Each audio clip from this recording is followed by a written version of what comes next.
تو میرے گلے میں رسی نہ ہوتی، آج مجھے اس طرح مظلومیت کے عالم میں گھر سے نہ نکالے جا رہے ہوتے۔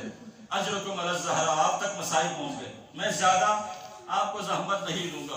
عزیزان محترم، اس میں کوئی شک نہیں، لا یوم کا یوم کا یا ابا عبداللہ پڑھتے ہیں، ہم پڑھتے ہیں اور حسین پر روتے بھی ہیں، لیکن ایک دو مصیبت ایسی بھی ہے جو میں بارگاہ حسین میں ہاتھ باندھ کر عرض کروں گا، یا حسین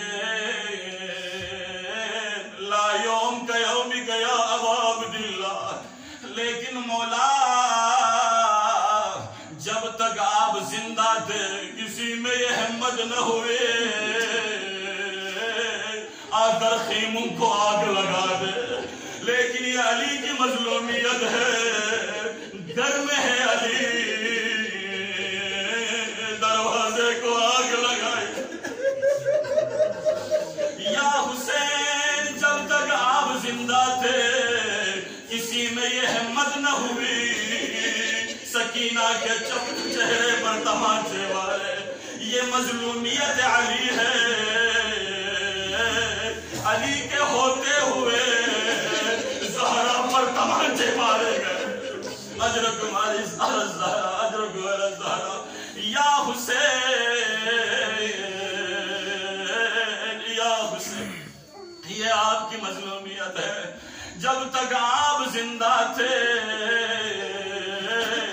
کسی میں یہ ہمت نہ ہوئی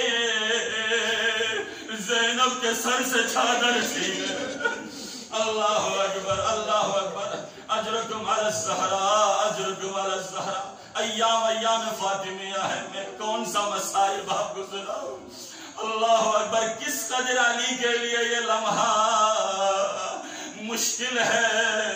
عزیزان محترم، بس اتنا کہوں گا، التماس دعا، شہادت زہرا کے بعد امیر المؤمنین گھر میں رہے، امیر المؤمنین گھر سے باہر نہیں نکلے، تو اصحاب نکلے پوچھنے کے لیے، جب دستک دیا ہے، جب صحن زہرا میں پہنچا ہے تو دیکھا